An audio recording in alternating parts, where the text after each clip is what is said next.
Lord. జీవవాక్యమును వేటకు ఎంతో ఆసక్తి చూపుచున్నాం మీకు అందరికీ దేవాది దేవుడైన యేసు ప్రభువుల వారు సంపూర్ణ ఆత్మీయ జీవితాన్ని దయచేయునుగాక.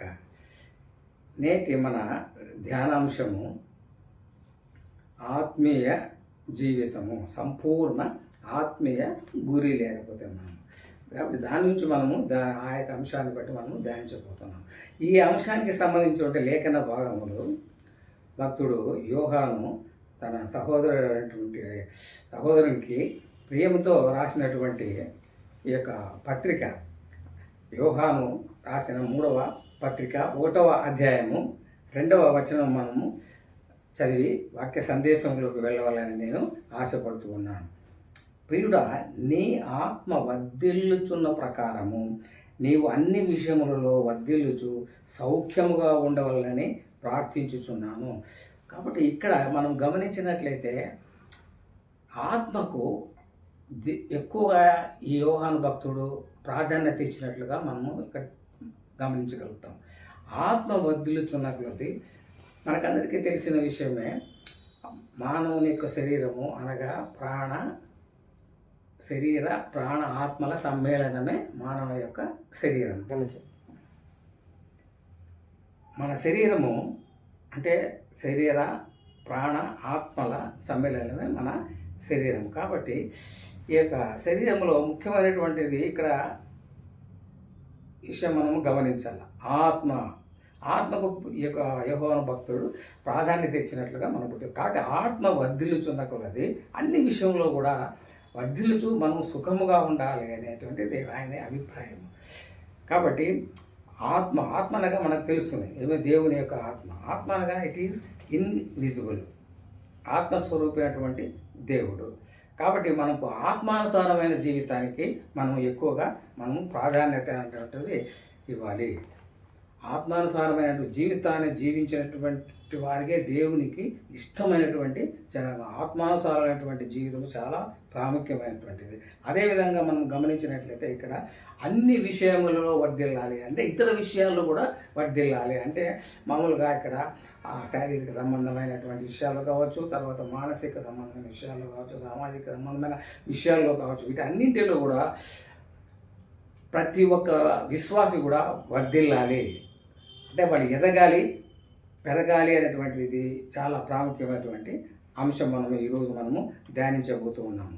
చూడండి, ఎవ్వరు కానీ పాపానికి దాసులై నశించిపోకూడదని, రెండవ మరణంలోకి ప్రవేశించకూడదని, అనగా నిత్య నరకములోనికి వెళ్ళకూడదని, నిత్య జీవంలోనికి వెళ్ళాలనేటువంటిది దేవుని యొక్క అది చిత్తమైనటువంటి. కాబట్టి మనం చిత్తం ప్రకారం మనం జీవించాలి. దేవుని చిత్తమేమి మనము ప్రతి క్రైస్తవుడు కూడా, ప్రతి విశ్వాసి పరలోక ప్రవేశం చేయాలి, పరలోకానికి వెళ్ళాలి, ఎవరి గారి నశించుకోకూడదు, ఎవరిగా నెత్తి నరకానికి వెళ్ళకూడదు. అది దేవుని యొక్క ఉద్దేశం. కాబట్టి మనం తప్పనిసరిగా దాన్ని మనము ఆచరించాలి అనేటువంటి సత్యాన్ని మనం తెలుసుకోవాలి. అదేవిధంగా మనం చూసినట్లయితే కాబట్టి దానికి కొన్ని నియమములు ఉన్నాయి. ఏది మనము సంపూర్ణ ఆత్మీయ జీవితాన్ని మనము ఈ లోకంలో దేవునికి ఇష్టలుగా మనము జీవించాలి అంటే కొన్ని నియమాలు మనము ఖచ్చితంగా వాటిని పాటించాలి అనేటువంటి విషయం. ఆత్మీయంగా మనము జీవించాలి అంటే ఇక్కడ సంపూర్ణ విశ్వాసులుగా మనము జీవించాలి అనే విషయం తెలుసుకోవాలి. సంపూర్ణ విశ్వాసులుగా మనము జీవించాలి. సంపూర్ణ ఆత్మీయ అలవాట్లు కలిగి ఆత్మీయ అలవాట్లలో ఎదుగుతూ మనము జీవించాలి. అంటే పవిత్రమైనటువంటి హృదయముతో, మనస్సుతో మంచి ఆత్మీయ అలవాట్లు కలిగి మనము జీవించాలి అనేటువంటి విషయాన్ని మనము ఈ ద్వారా మనము తెలుసుకుంటూ ఉన్నాము. అదే విధముగా మొట్టమొదటిగా మనం చూసినట్లయితే సంపూర్ణ ఆత్మీయ అంటే స్పిరిచువల్ ఫుడ్, ఆత్మీయ ఆహారము చాలా అవసరము. ఆత్మీయ ఆహారం అనగా అంటే జీవ ఆహారం కావచ్చు, జీవపు రొట్టె, జీవ జలములు. ఈ ఆత్మీయ ఆహారము చాలా అవసరము. ఇది మనము క్రమముగా రెగ్యులర్గా మనము దీన్ని ఆచరించాలి. అంటే the word of God is itself is the food, జీవాహారం. అది జీవాహారం కాబట్టి మనము అనుదినము దేవుని యొక్క వాక్యాన్ని మనము పఠించాలి, దేవుని యొక్క వాక్యాన్ని మనము అంగీకరించాలి, దేవుని యొక్క వాక్యాన్ని మన హృదయంలో పంచుకొని దాని ప్రకారంగా మనము జీవించాలి అనేటువంటి సత్యాన్ని మనము తెలుసుకోవాలి. అదేవిధంగా అనుదినము మనం ఏం చేయాలి? స్తుతించాలి, తర్వాత ఆరాధించాలి, తర్వాత విజ్ఞాపన ప్రార్థనలు చేయాలి, కృతజ్ఞతలు చేయాలి, కానుకలు దేవునికి మనము సమర్పించాలి. అదేవిధంగా సామాజిక సేవ పరిచర్యలు చేయాలి, దాన ధర్మాలు చేయాలి, సత్క్రియలు చేయాలి. అదంతా మాత్రమే కాకుండా క్రమముగా సంఘంలో జరిగే కార్యక్రమాలన్నింటిలో కూడా మనము పాల్గొని తీరాలి.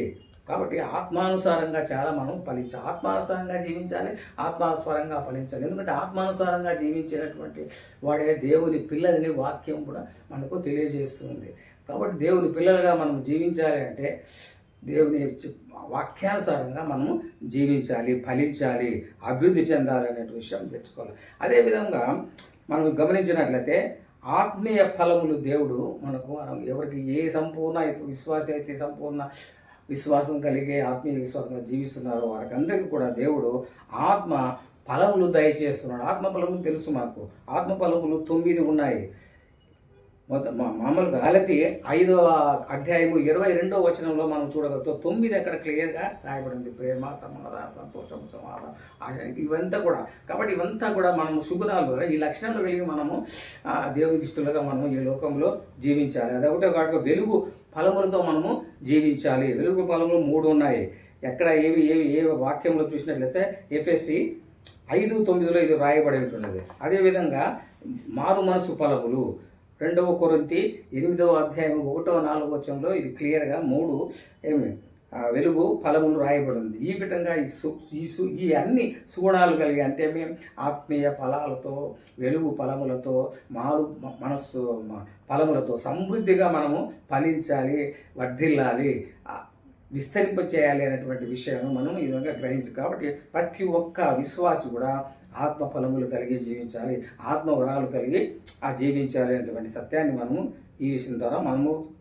అదేవిధంగా మనం చూసినట్లయితే కొలస్సీ 3:12లో మనము చూసినట్లయితే కొలస్సీ 3:12, ఎఫెసీ పత్రిక 6వ అధ్యాయము 13వ వచనము 17వ వచనంలో రాయబడినట్లుగా ఇవి సర్వాంగ కవచమును కూడా మనము ధరించాలి. అంటే రక్షణ కవచమును కూడా మనము ధరించాలి.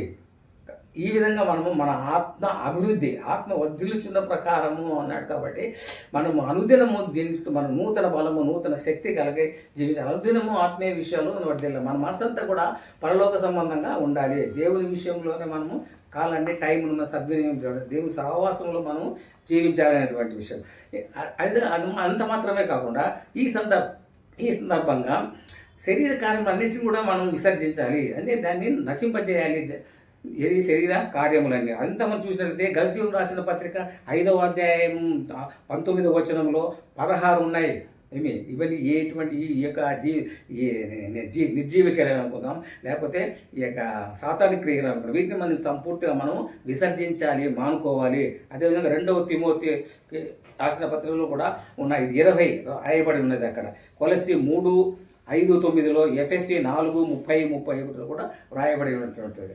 వీటన్నిటిని కూడా ఈ నిర్జీవ క్రియలన్నిటిని లేకుండా మనం జీవించాలి. అలాంటి పాపకాలన్నిటి కూడా లేకుండా జీవించాలి. దీంట్లో కొన్ని ముఖ్యమైనటువంటి మనము ధ్యానిస్తున్నాము. ఒకటి ముఖ్యంగా దేవునికి అయిష్టమైనటువంటిది పాపము. తర్వాత చూసినట్లయితే మనము దైవ దూషణ, కామ, క్రోధ, మత్సరాలు, తర్వాత వచ్చేసి మద్యపానము, దుష్టులు, విగ్రహారాధికులుగా జీవించకుండా, ద్వంద్వ మనసు కలిగి ఉండకుండా మనము జీవించాలి. ఇవి చాలా దుర్గుణాలు, దుష్టులకు ఉన్నటువంటి గుణాలు లేకుండా మనము జీవించాలి. మద్యపానము సేవించుకోకుండా మనము జీవించాలి. దేవునికి అయిష్టమైనటువంటి కార్యాలన్నింటినీ కూడా మనం విసర్జించి పర్ఫెక్ట్గా సంపూర్ణ ఆత్మీయ జీవితాన్ని కలిగి మనము జీవించాలి. ఫలిస్తూ మనము జీవించాలనేటువంటి విషయాన్ని మనము గ్రహించాలి. కాబట్టి మరొకసారి మనం ధ్యానించినట్లయితే సంపూర్ణ ఆత్మీయ జీవితం జీవించినటువంటి వారే దేవునికి ఇష్టమైన జనాంగము. వాడే సమాజంలో దేవునికి ఇష్టలుగా, ఘనతాస్పదముగా, వాడు మహిమాస్పదంగా వారు జీవించగలుగుతారు. దేవుడు తన వాక్యమును దీవించునుగాక. చిన్న ప్రార్థన చేసుకున్నాము. దేవుడు తన వాక్యాన్ని ఫలింపజేయునుగాక. కృప కలిగినటువంటి దేవా నాయన, ఈ వాక్యం వినేటువంటి వారిలో తప్పనిసరిగా పాజిటివ్ స్పందన రాగలిగే ఏర్పాటు అనుగ్రహించండి. ఎంతోమంది నానా విధములైనటువంటి సమస్యలతో, బాధలతో, దుఃఖాలతో, వ్యసనాలతో బాధల్లో ఉంటున్నారో దేవా నాయన, అనారోగ్యంతో ఉంటున్నారో వారిని మీరు దర్శించండి దేవా. అంత మాత్రమే కాకుండా వాక్యం వినేటువంటి వారు ఇంకా ఎవరైతే రక్షణ పొందకుండా ఉంటున్నారో దేవా నాయన, వారందరిలో ప్రేరేపణ కలిగించండి దేవా. వారు పశ్చాత్తాపడి దేవా మిమ్మల్ని ప్రభువుగా, రక్షకులుగా అంగీకరించి పాపలను ఒప్పుకొని దేవా నాయన మీ ద్వారా వారు క్షమాపణ పొందగలిగి నూతన జీవితాన్ని, మంచి ఆత్మీయ జీవితాన్ని, మీకు అభిష్టమైన జీవితాన్ని జీవించగలిగే భాగ్యము వినేటువంటి ప్రతి ఒక్క శ్రోతకు మీరు అనుగ్రహించుమని యేసు నామమున అతి వినయంతో వేడుకుంటున్నాను దేవా. ఆమేన్.